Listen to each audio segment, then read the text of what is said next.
जय हिंद दोस्तों।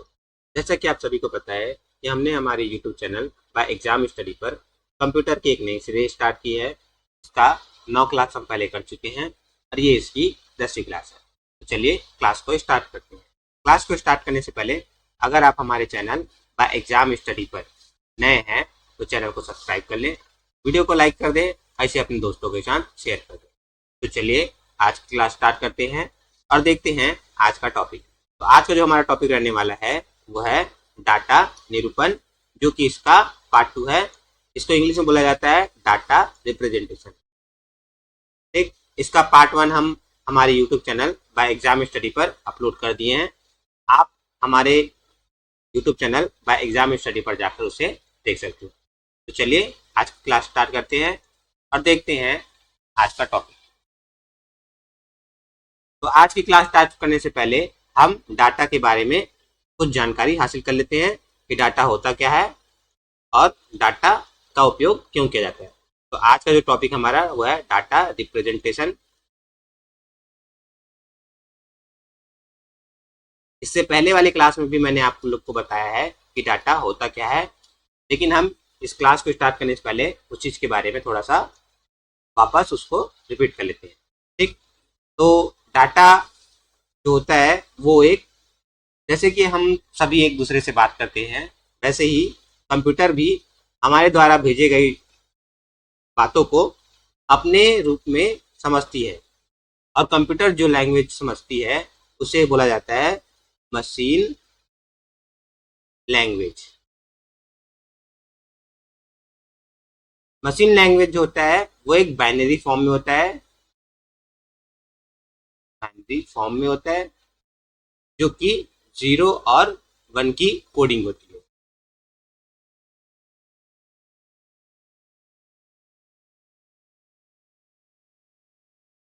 ठीक, इसमें हमको कुछ कुछ नंबर सिस्टम पढ़ने हैं। नंबर सिस्टम, कंप्यूटर में नंबर सिस्टम के ही थ्रू हमारी बातों को समझा जाता है। तो जो पहला नंबर सिस्टम होता है वो होता है बाइनरी नंबर सिस्टम।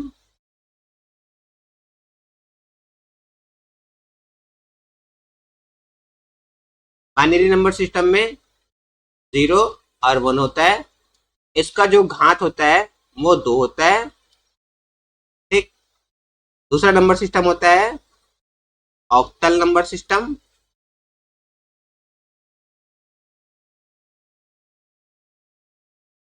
इसमें जो होता है वो 0 से लेके 7 तक का डिजिट होता है, अर्थात 0 1 2 3 4 5 6 7। इसका जो पावर होता है अर्थात घात जो होता है वो 8 का होता है। ठीक, तीसरा जो नंबर सिस्टम होता है वो होता है डेसिमल नंबर सिस्टम।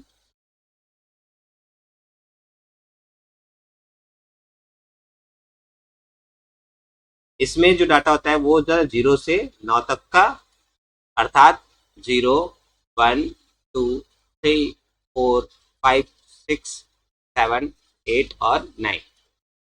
इसकी जो पावर होती है वो 10 होती है। ठीक, चौथा जो नंबर सिस्टम होता है वो होता है hexa decimal number system.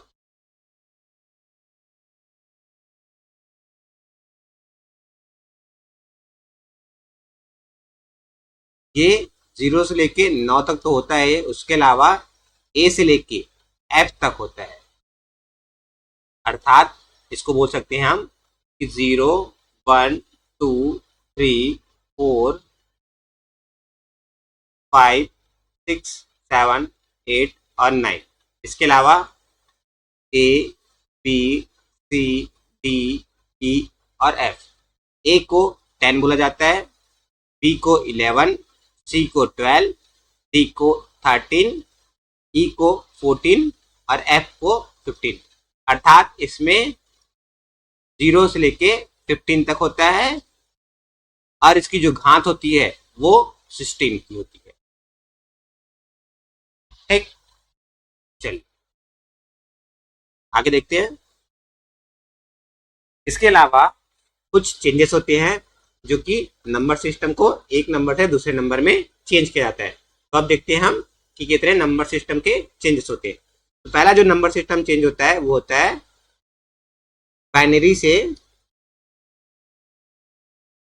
Octal. दूसरा होता है ऑक्टल से बाइनरी।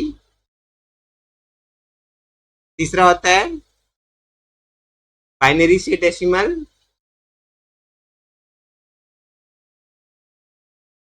चौथा होता है डेसिमल से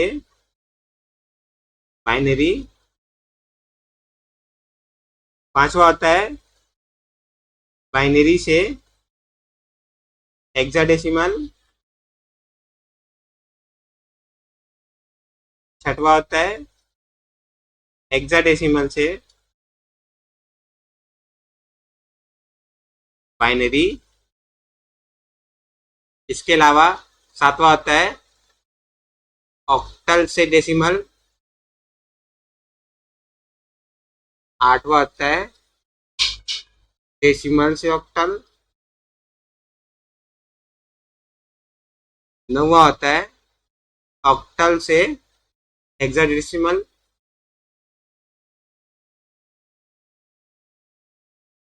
10वां होता है हेक्साडेसिमल से टू ऑक्टल।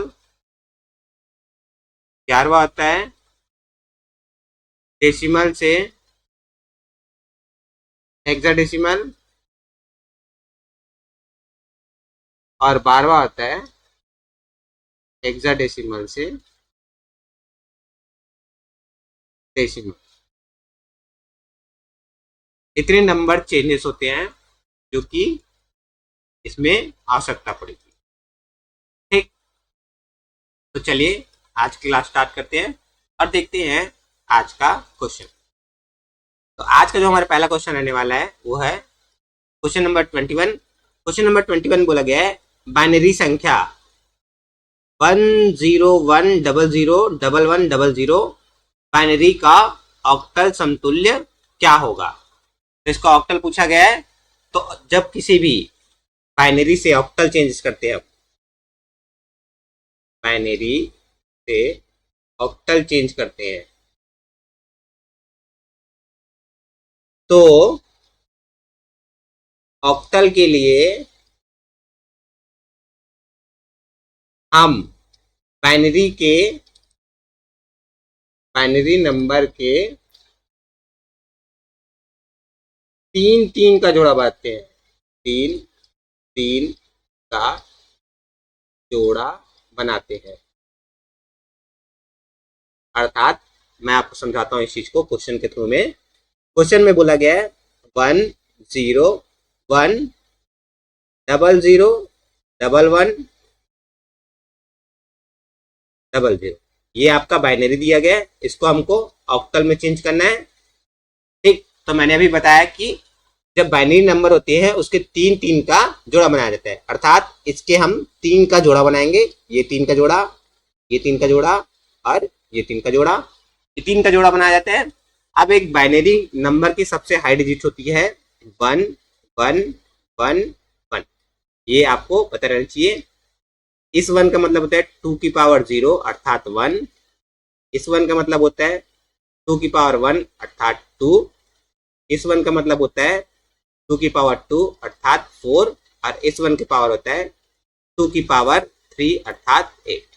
अर्थात बाइनरी की सबसे जो हाई डिजिट होती है वो होती है 8421 की। ठीक, तो आप इसमें देख सकते हैं कि ये कितना डिजिट है। तो देख, मैंने आपको बताया था कि जो सबसे शुरुआत होता है उसका मान होता है 1। ठीक, यहाँ पर हम इसको निकाल लेते हैं। इसके बारे में, इसको निकालने के लिए हम करते हैं 2 की पावर 0 इंटू 1 प्लस 2 की पावर 1 इंटू 0 प्लस 2 की पावर 2 इंटू 1। ये 1 का डिजिट हो गया। ठीक, इसके अलावा इसमें देखते हैं हम, इसको भी कर लेते हैं। तो 2 की पावर 0 इंटू 1 प्लस 2 की पावर 1 इंटू 0 प्लस 2 की पावर 2 इंटू 0 हो गया। इसके अलावा इसमें देखते हैं हम, तो 2 की पावर 0 इंटू 0 प्लस 2 की पावर 1 इंटू 0 प्लस 2 की पावर 2 इंटू 1। ये हो गया। अब इसका मान निकालते हैं। तो यहाँ 2 की पावर 2 अर्थात 4 इंटू 8 4 प्लस यहाँ पर देखते हैं 2 की पावर 1 2 इंटू 0 तो फिर 0। यहाँ पर 2 की पावर 0 2 की पावर 0 का मतलब होता है 1 तो 1 इंटू 1 1 अर्थात इसका मान हो गया कॉमा। यहाँ पर देखते हैं 2 की पावर 2 हो गया 4 और 4 इंटू 0 0 प्लस 2 की पावर 1 2 इंटू 0 0 प्लस 2 की पावर 0 का मतलब होता है 1 और 1 इंटू 1 1 हो गया। ठीक, यहाँ पर देखते हैं 2 की पावर 2 अर्थात 4 4 इंटू 1 4 प्लस 2 की पावर 1 2 और इस 0 का मतलब गुणा हो गया तो 0 हो गया संख्या। और इसके बाद 2 की पावर 0 मतलब 1 और 1 का 0 से गुणा हुआ तो 0। ये आ गया। अब इसको जोड़ लेते हैं तो 4 और 1 5,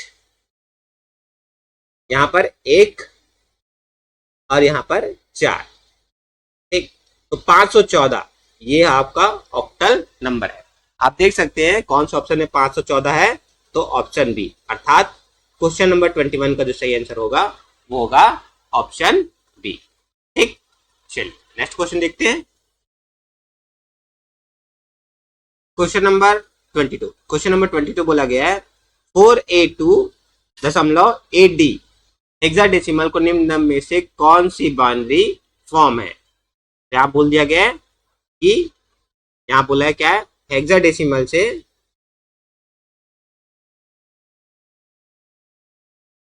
बाइनरी फॉर्म निकालना है, बाइनरी चेंज। जब कभी भी हेक्साडेसिमल से बाइनरी चेंज किया जाता है तो 4 का जोड़ा बनाया जाता है।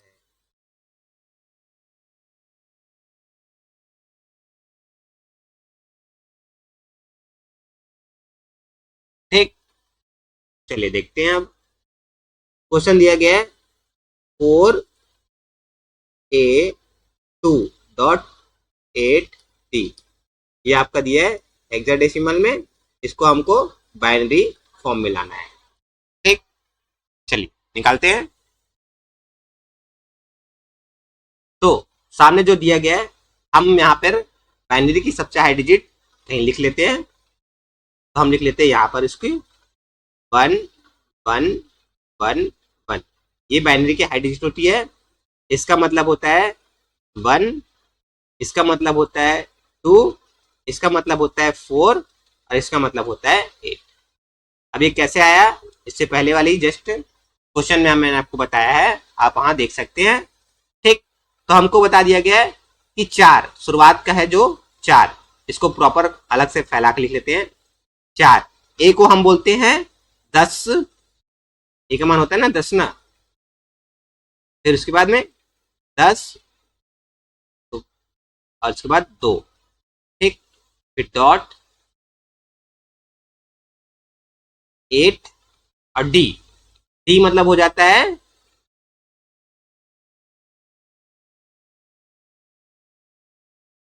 डी मतलब होता है 13।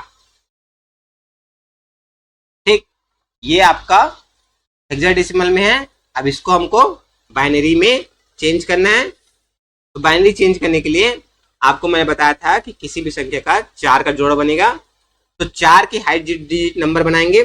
तो 4 लाने के लिए क्या करना पड़ेगा, बाकी जो डिजिट है उसको लो करना पड़ेगा और जो 4 वाला जो डिजिट है उसको हाई रखना पड़ेगा। अर्थात 0, ये 8 को वाला जो डिजिट है उसको हम लो करेंगे, 4 वाले को हाई करेंगे और बाकी दोनों 2 और 1 वाले डिजिट को हम लो करेंगे।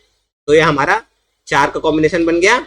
इसी तरह से 10 के लिए बनाने के लिए हम क्या करेंगे, 8 और 2 को हाई रखेंगे, बाकी 4 और 1 को लो कर देंगे। तो 8 वाला डिजिट है उसको हाई रखेंगे, ठीक, 4 वाले को लो कर देंगे, फिर 2 वाले को हाई रखेंगे और 1 वाले को लो कर देंगे। ठीक, इसी तरह से 2 के लिए बनाने के लिए हम क्या करेंगे, 8 4 और 1 इनको क्या करेंगे, हम लो करेंगे, 0 0 और 2 को हाई कर देंगे। ठीक, तो ये आपका दशमलव के इस पार वाली संख्या का बाइनरी निकल गया। अब हमको इस पार वाली करने के निकालना है, तो 8 के लिए क्या करेंगे हम, 8 को बस हाई रखेंगे, बाकी को लो कर देंगे। तो 8 को हाई रखते हैं और बाकी डिजिट को हम लो कर देते हैं। ठीक, अब 13 लाने के लिए क्या करना पड़ेगा, 8 4 12 और 1 13, मतलब 8 4 और 1 को हमको हाई रखना पड़ेगा और 2 को लो कर देंगे। तो ये 8 4, ये 2 को 0 कर दिए और 1 को हाई, अर्थात ये आपका बाइनरी फॉर्म निकल गया। आप क्वेश्चन में देख सकते हैं कि कौन सा ऑप्शन है। तो 1 0 1 0 0 0 1 0 0, ए में देख रहे हैं, देखो 0 1 0 0, ठीक, उसके बाद में 1 0 1 0, उसके बाद में 0 0 1 0, ठीक, उसके बाद 1 0 0 1 1 0 1, अर्थात क्वेश्चन नंबर 22 का जो सही आंसर होगा वो होगा ऑप्शन 1। ठीक, आई होप सो आप लोग को समझ में आया होगा। अगर नहीं आया होगा तो आप इसको थोड़ा सा फिर से बैक करके देख सकते हैं, तो आपको पूरी तरह से समझ में आ जाएगा। ठीक, चलिए नेक्स्ट क्वेश्चन देखते हैं। Question number 23। क्वेश्चन नंबर 23 बोला गया है एमएसबी का पूर्ण रूप क्या होता है। तो एमएसबी का पूर्ण रूप जो होता है वो होता है मोस्ट सफिशिएंट बिट, अर्थात क्वेश्चन नंबर 23 का जो सही आंसर होगा वो होगा ऑप्शन ए। ठीक, चलिए नेक्स्ट क्वेश्चन देखते हैं। Question number 24। क्वेश्चन नंबर 24 बोला गया है FA10 हेक्साडेसिमल का बाइनरी समतुल्य है। मैंने अभी आपको बताया है कि जब किसी भी हेक्साडेसिमल को बाइनरी में चेंज करते हैं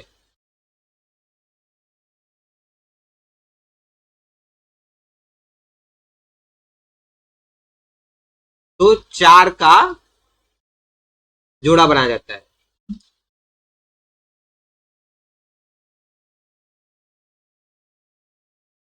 ठीक, अर्थात जो क्वेश्चन लिखा गया है वो है FA10 1 या फिर 0 बोल सकते हैं इसको। ये आपका हेक्साडेसिमल में हमको बाइनरी में लाना है, तो बाइनरी की सबसे जो हाई डिजिट होती है वो होती है 1 1 1 1। इस 1 का मतलब होता है 1, इस 1 का मतलब होता है 2, इस 1 का मतलब होता है 4 और इस 1 का मतलब होता है 8। अब ये कैसे आया, इसके लिए आप हमारा क्वेश्चन नंबर 23 देख सकते हैं, 23 22 देख सकते हैं, उसमें हमने आपको बता दिया गया है कि ये डिजिट कैसे आता है। ठीक, चलिए तो इसका मतलब निकालते हैं। एफ को बोला जाता है 15,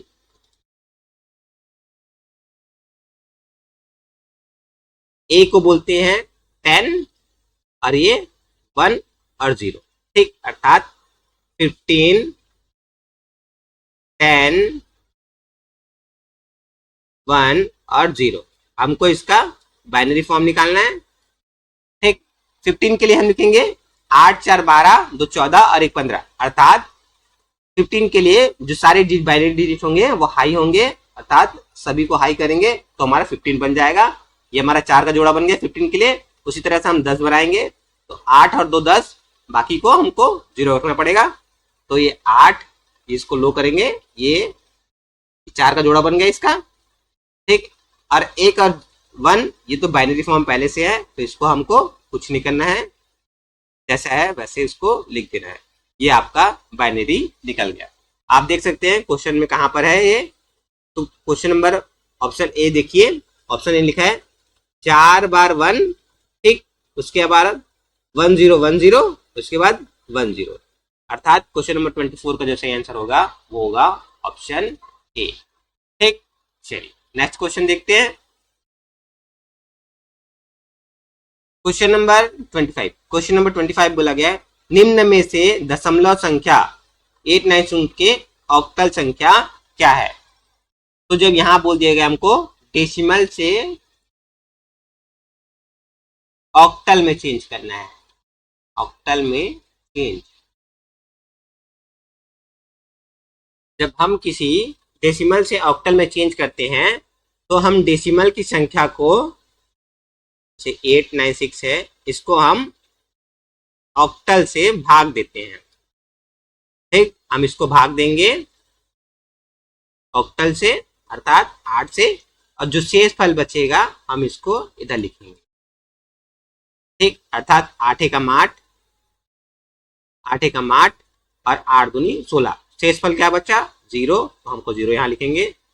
फिर 8 से भाग देंगे हम, 8 एकम 8, 3 बचा, 8 चौका 32, कुछ नहीं बचा तो शेषफल 0। फिर 8 से भाग देंगे, 8 एकम 8, ठीक, शेषफल कितना बचा? 6, तो 6 लिखेंगे हम। फिर यहाँ पे 8 से भाग देंगे तो 8 0 में 0, ठीक, शेषफल कितना बचा? 1। अब ये जो शेषफल रहता है हम इसको नीचे से ऊपर लिखते हैं, तो ऊपर नीचे से ऊपर लिखेंगे तो 1 6 और ये 00, अर्थात ये इसका ऑक्टल होगा, ठीक। तो आप देख सकते हो ऑप्शन में कौन सा है, तो है ऑप्शन डी, अर्थात क्वेश्चन नंबर 25 का जो सही आंसर होगा वो होगा ऑप्शन डी, ठीक। चलिए नेक्स्ट क्वेश्चन देखते हैं। क्वेश्चन नंबर 26, क्वेश्चन नंबर 26 बोला गया है 327.4 ऑक्टल के समतुल्य दशमलव संख्या है। तो इसको निकालने के लिए हम चलिए इसको निकालते हैं। तो चलिए इसको सॉल्व करते हैं। तो हम बोले कि हमको 8 की घात निकालना है, तो हमारा जो क्वेश्चन दिया गया है वो है 327.4, ये हमको किस में दिया है? ऑक्टल में। हम इसको निकलेंगे कैसे करेंगे? हम पहले 8 की पावर 0, तो दशमलव के इस पार जो संख्या है उसको हम 8 की पावर 0 प्लस में लिखेंगे, और दशमलव के इस पार जो है उसको हम माइनस में लिखेंगे। दशमलव के बाद में इस पार माइनस में लिखेंगे, तो इसको हम छोड़ देते हैं, बाद में लिखते हैं। पहले हम दशमलव के लेफ्ट साइड को पहले लिखते हैं, 8 की पावर 0 इंटू 7, ठीक, प्लस 8 की पावर 1 इंटू 2 प्लस 8 की पावर 2 इंटू 3, ठीक। इसके बाद में इधर इस संख्या के इस पार लिखेंगे, तो इस पार जो संख्या है उसको लिखने के लिए हम क्या करेंगे? अब मैंने बताया था कि आपको इसमें 8 की पावर -1, इस वाले को दशमलव के दाईं ओर -1 का प्रयोग करते हैं, इंटू 4, ठीक। अब इसको सॉल्व करते हैं। 3 इंटू 88 64 प्लस 2 इंटू 8 प्लस 7, और 8 की पावर 0 का मतलब होता है 1, तो 7 इंटू 1 दशमलव, ये 4 है। और जब हम किसी भी संख्या की माइनस पावर होती है तो हम उसको बट्टे में ला लेते हैं, तो वो पावर प्लस में हो जाता है, ठीक। इसको हम यहाँ से गुणा कर लेते हैं। 3 चौक 12, 2 हासिल गई 1, 6 18 और 1 19, प्लस 8 दूनी 16 प्लस 7 दशमलव, इसको हम काट लेते हैं, 4 एकम 4, 4 दूनी 8, तो ये हो जाएगा 0. इसका मान हो जाएगा ना 0.5, ठीक, सब प्लस में जाएगा, ठीक। चलिए अब सबको जोड़ लेते हैं। तो 6 2 8 8 7 15 का 5 हासिल गई 1, 9 और 1 10 और 1 11 और 1 और 1 2, और ये पॉइंट हम इसमें लगा सकते हैं, अर्थात 215.5 जो आंसर होगा वो होगा ऑप्शन बी में, अर्थात क्वेश्चन नंबर 26 का जो सही आंसर होगा वो होगा ऑप्शन बी, ठीक। चलिए नेक्स्ट क्वेश्चन देखते हैं। क्वेश्चन नंबर 27, क्वेश्चन नंबर 27 बोला गया है AB05 के समतुल्य दशमलव कौन सी है? तो हमको बोल दिया गया है हेक्साडेसिमल से डेसिमल चेंज करना है।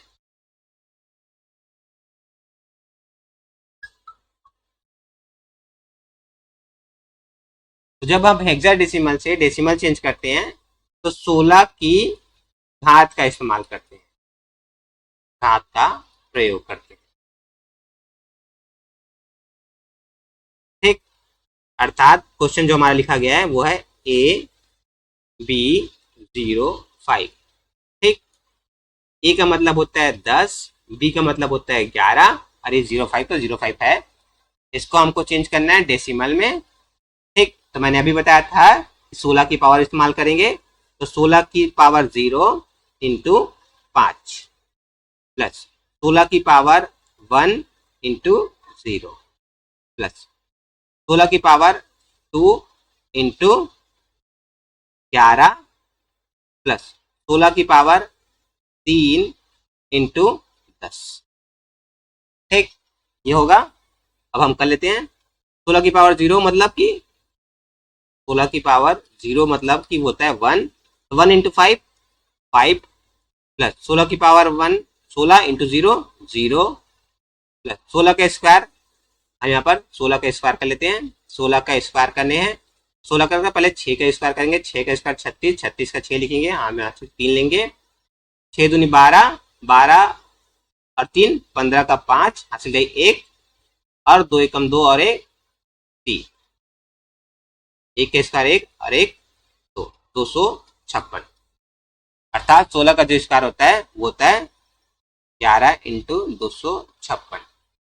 ठीक, अब 16 के क्यूब है तो 256 को 16 से भाग देते हैं, 16 पंचे 80, 16 छियासी, 16 पच्चीस 96, 6 हासिल गई 9, 16 कम 16, 16 और 9 25 का 5 हासिल गई 2, 16 दिन 32 और 2 34। अर्थात ये हो जाएगा 3 4 5 6 इंटू 10। अब गुणा कर लेते हैं हम 3 4 5 6 इंटू 0 प्लस 11 का गुणा आप लोग को पहले 6 का 6 जैसे वैसे लिखेंगे, प्लस 6 और 5 जोड़ेंगे 11 हासिल 1, 5 2 7 और 1 8 और 2 का 2 जैसे वैसे था, फिर 0 और 1 5। अब सबको हम जोड़ लेंगे, सबको जोड़ेंगे तो 6 5 11, 1 हासिल 1 1 6 1 7 और 1 8 8 5 13 का 3 हासिल गई 1 4 2 6 1 7 और 3 का 3। ये इसका सही आंसर है। तो ऑप्शन में देख सकते हैं, ऑप्शन में नहीं है, अर्थात क्वेश्चन नंबर 27 का जो सही आंसर होगा वो होगा ऑप्शन डी, इनमें से कोई नहीं। ठीक, चलिए नेक्स्ट क्वेश्चन देखते हैं। क्वेश्चन नंबर 28, क्वेश्चन नंबर 28 बोला गया है कंप्यूटर और इलेक्ट्रॉनिक सिस्टम के क्षेत्र में संक्षिप्त शब्द बीसीडी का अर्थ है। बीसीडी का जो अर्थ होता है वो होता है बाइनरी कोडेड डेसिमल। अर्थात क्वेश्चन नंबर 28 का जो सही आंसर होगा वो होगा ऑप्शन ए। ठीक, चलिए नेक्स्ट क्वेश्चन देखते हैं। क्वेश्चन नंबर 29, क्वेश्चन नंबर 29 बोला गया है ASCII का पूर्ण रूप क्या है। तो उसका पूर्ण रूप होता है American standard code for information interchange. अर्थात क्वेश्चन नंबर 29 का जो सही आंसर होगा वो होगा ऑप्शन ए। ठीक, चलिए नेक्स्ट क्वेश्चन देखते हैं। क्वेश्चन नंबर 30, क्वेश्चन नंबर 30 बोला गया है ASCII 8 में कैरेक्टर निर्मित किए जा सकते हैं। तो वो किए जा सकते हैं 256। अर्थात क्वेश्चन नंबर 30 का जो सही आंसर होगा वो होगा ऑप्शन सी। ठीक, चलिए नेक्स्ट क्वेश्चन देखते हैं। EBCDIC में कुल कितने प्रकार के कैरेक्टर को निरूपित किया जा सकता है। तो वो किया जा सकता है 256 प्रकार के कैरेक्टर को। अर्थात क्वेश्चन नंबर 31 का जो सही आंसर होगा वो होगा ऑप्शन सी। ठीक, चलिए नेक्स्ट क्वेश्चन देखते हैं। क्वेश्चन नंबर 32, क्वेश्चन नंबर 32 बोला गया है सबसे अधिक प्रयोग में आने वाला कोड कौन सा है जो प्रत्येक कैरेक्टर को विशिष्ट 8 बिट कोड के रूप में निरूपित करता है। वो करता है आपका EBCDIC कोड। अर्थात क्वेश्चन नंबर 32 का जो सही आंसर होगा वो होगा ऑप्शन डी। ठीक, चलिए नेक्स्ट क्वेश्चन देखते हैं। क्वेश्चन नंबर 33, क्वेश्चन नंबर 33 बोला गया है ASCII और EBCDIC प्रचलित कैरेक्टर कोडिंग सिस्टम है। EBCDIC का संक्षिप्त क्या है। तो वो होता है excess binary coded decimal interchange code. अर्थात क्वेश्चन नंबर 33 का जो सही आंसर होगा वो होगा ऑप्शन ए। ठीक, चलिए नेक्स्ट क्वेश्चन देखते हैं। क्वेश्चन नंबर 34, क्वेश्चन नंबर 34 बोला गया है नॉट गेट किसके द्वारा क्रियान्वयन किए जाते हैं। तो नॉट गेट जो क्रियान्वयन किए जाते हैं वो एकल ट्रांजिस्टर के द्वारा संचालित किए जाते हैं। ठीक, चलिए नेक्स्ट क्वेश्चन देखते हैं। क्वेश्चन नंबर 35, क्वेश्चन नंबर 35 बोला गया है निम्न डायग्राम कौन से गेट को दर्शाता है। तो ये जो डायग्राम है वो नॉट गेट को दर्शाता है। यहाँ पर गेट वाला क्वेश्चन चालू हो गया है, तो चलिए मैं आपको गेट के बारे में कुछ जानकारी दे देता हूँ कि गेट होता क्या है और कितने प्रकार के होते हैं। ठीक, चलिए देखते हैं। हम देखते हैं गेट। ठीक, मुख्यतः गेट 3 प्रकार के होते हैं। 3 प्रकार के होते हैं। पहला होता है और गेट। और गेट ऐसा होता है,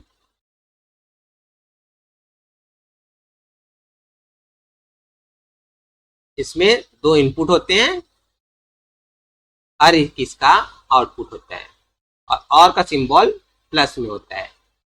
ठीक, दूसरा होता है and gate. And gate, and gate ऐसा होता है, इसमें भी 2 इनपुट आप दे सकते हैं, ए और बी। इसका जो आउटपुट होता है वो ए डॉट बी होता है, अर्थात ये डॉट के फॉर्म में चलता है। ठीक, तीसरा जो होता है वो होता है नॉट गेट। नॉट गेट ये ऐसा होता है, ये पीछे में गेट के में लगा देंगे तो ये नॉट हो जाता है, तो ए को चेंज कर देता है। ठीक, इसमें चेंज हो जाता है जैसे भी इनपुट दिया जाता है। जैसे कि अगर मान लो इनपुट में 1 देते हैं तो ये अर्थात 1 को हाई बोला जाता है। अगर इनपुट में हाई दिया जाता है तो चेंज होके लो हो जाता है, अर्थात 0 हो जाता है। ठीक, ये 3 बेसिक गेट्स होते हैं। इसके अलावा 2 यूनिवर्सल गेट भी होते हैं।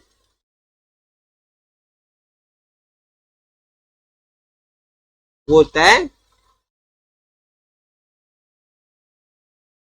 नॉर और नैंड। नॉर गेट ऐसा होता है, बस नॉट का इस्तेमाल और कर दिया जाता है गेट में, बाकी इनपुट वही रहता है और आउटपुट भी थोड़ा सा चेंज हो जाता है। ठीक, इसके अलावा नैंड में होता है, नैंड जैसा है वैसा है, एंड वैसा जैसे है वैसे बनता है, बस लास्ट में नॉट लगा दिया जाता है और ये चेंज हो जाता है। इसमें भी इनपुट ए और बी दे सकते हैं, 2 इनपुट। ठीक, इसका जो आउटपुट रहेगा वो ए डॉट बी रहेगा, बस इसमें इन्वर्स हो जाता है ये। ठीक, ये 2 यूनिवर्सल गेट होते हैं, अर्थात 3 बेसिक गेट्स होते हैं गेट में और 2 यूनिवर्सल गेट होते हैं। गेट ट्रांजिस्टर से बनता है।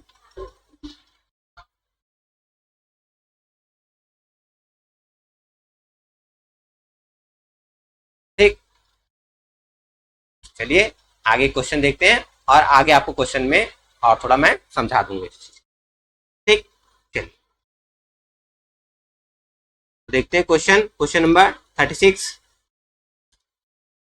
क्वेश्चन नंबर 36 बोला गया है 3 इनपुट ए बी तथा सी के साथ एन गेट का आउटपुट कब हाई होगा। अर्थात बोल दिया गया है, हमको क्या बोला है, हमको एंड गेट बनाना है, तो ये हमारा एंड गेट बन गया। ठीक, इसका आउटपुट ये इनपुट देना पड़ेगा हमको, ये ए, ये बी और ये सी। और आपको पता है कि एन गेट कौन सा फॉर्म में होता है, डॉट फॉर्म, अर्थात गुणा के फॉर्म में होता है। ठीक, मतलब कि आप ये जरूर जानते होंगे कि अगर ए बी और सी तीनों में से कोई एक भी अगर 0 हो, जैसे कि मान लो आपको ए 0 कर दिए और बी और सी को हाई कर दिए, तो 0 का गुणा क्या होगा, सबसे 0 कर देगा। और हमको क्या लगना है, आउटपुट हाई। हाई का मतलब होता है कि आउटपुट में 1 हो, और लो का मतलब होता है कि वो 0 हो। तो आपको हाई बोला गया है, और हाई लाने के लिए आपको पता है कि डॉट फॉर्म में होता है, मतलब गुणा के फॉर्म में होता है। गुणा मतलब कोई भी अगर ए बी सी तीनों में से कोई भी इनपुट अगर 0 होगा तो क्या कर देगा, गुणा करके उसको 0 बना देगा। अर्थात हमको तीनों जो इनपुट है वो क्या करने पड़ेंगे, हाई रखने पड़ेंगे, तब जाके इसका जो आउटपुट होगा वो की हाई प्राप्त होगा। आप क्वेश्चन में ऑप्शन में देख सकते हैं कहां पर तीनों इनपुट हाई दिया गया है, तो ऑप्शन सी में तीनों इनपुट हाई दिया गया है, इसलिए क्वेश्चन नंबर 36 का जो सही आंसर होगा वो होगा ऑप्शन सी। ठीक, चलिए नेक्स्ट क्वेश्चन देखते हैं। क्वेश्चन नंबर 37, क्वेश्चन नंबर 37 बोला गया है नैंड गेट के दो इनपुट का आउटपुट 0 है, तब इनपुट क्या होगा। अर्थात बोल दिया गया है हमको नैंड गेट बनाना है, तो ये हम नैंड गेट बना देते हैं, ये हमारा नैंड गेट बन गया।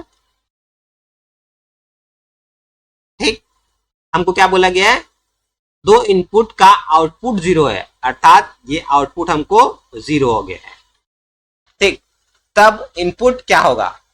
अगर देखिए, अगर ये यहां पर आउटपुट है, आपको ये पता भी होगा कि यहाँ का जो आउटपुट होता है वो क्या हो जाता है, ए डॉट बी, ये इनवर्स में आता है। ठीक, अर्थात जब यहां तक जो आउटपुट आया होगा वो क्या हो गया, ए डॉट बी आया होगा। ठीक, फिर यहां से यहां तक आने में ये चेंज हो गया होगा और बन गया ए डॉट बी इनवर्स। मतलब अगर यहां तक 0 आया है, मतलब यहां तक क्या आ गया होगा, यहां तक आया होगा 1 आया होगा। ठीक, और 1 लाने के लिए हमको क्या करने पड़ेगा, इसको और इसको दोनों को हमको हाई रख के चलना पड़ेगा। जब दोनों हाई हाई होंगे तो 1 इंटू 1 का मल्टीप्लीकेशन 1 हो जाएगा और यहाँ पर हाई इनपुट प्राप्त हो जाएगा। अब हाई यहाँ से क्या होगा, ये जो जो 0 दिख रहा है, जो डॉट दिख रहा है, वो क्या करता है, इनवर्स कर देता है, इसलिए ये हाई को लो कर दिया है। हमको यहाँ पर लो दिया गया है, तो हम क्वेश्चन में पूछा गया है इनपुट क्या होगा, तो इनपुट दोनों का क्या होगा, हाई होगा, अर्थात ए भी हाई होगा और बी भी हाई होगा। अर्थात क्वेश्चन नंबर 37 का जो सही आंसर होगा वो होगा option B.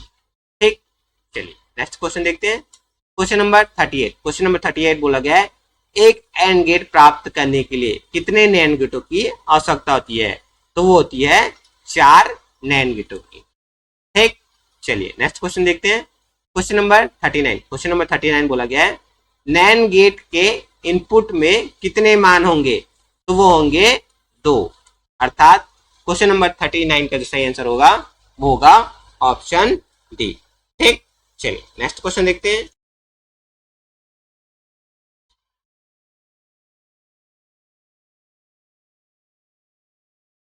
Question number 40, question number 40 बोला गया है निम्न में से कौन से कैरेक्टर सेट जापानी और चाइनीज फॉन्ट को सपोर्ट करता है, तो वो सपोर्ट करता है यूनिकोड। अर्थात क्वेश्चन नंबर 40 का जो सही आंसर होगा वो होगा ऑप्शन ई। ठीक, चलिए नेक्स्ट क्वेश्चन देखते हैं। क्वेश्चन नंबर 41, क्वेश्चन नंबर 41 बोला गया है यूनिकोड क्या है, तो यूनिकोड होता है कैरेक्टर इनकोडेड सिस्टम। अर्थात क्वेश्चन नंबर 41 का जो सही आंसर होगा वो होगा ऑप्शन सी।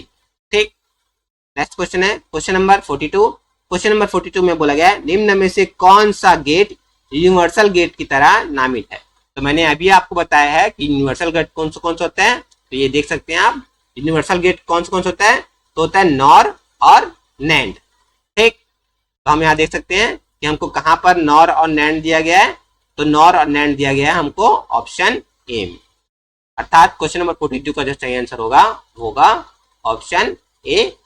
ठीक, तो चलिए आज के लिए तो इतना ही। अगर आपको हमारी वीडियो पसंद आई हो तो चैनल को सब्सक्राइब कर दें और वीडियो को लाइक कर दें, ऐसे अपने दोस्तों के साथ शेयर कर दें। तो चलिए मिलते हैं नेक्स्ट क्लास में, तब तक के लिए जय हिंद,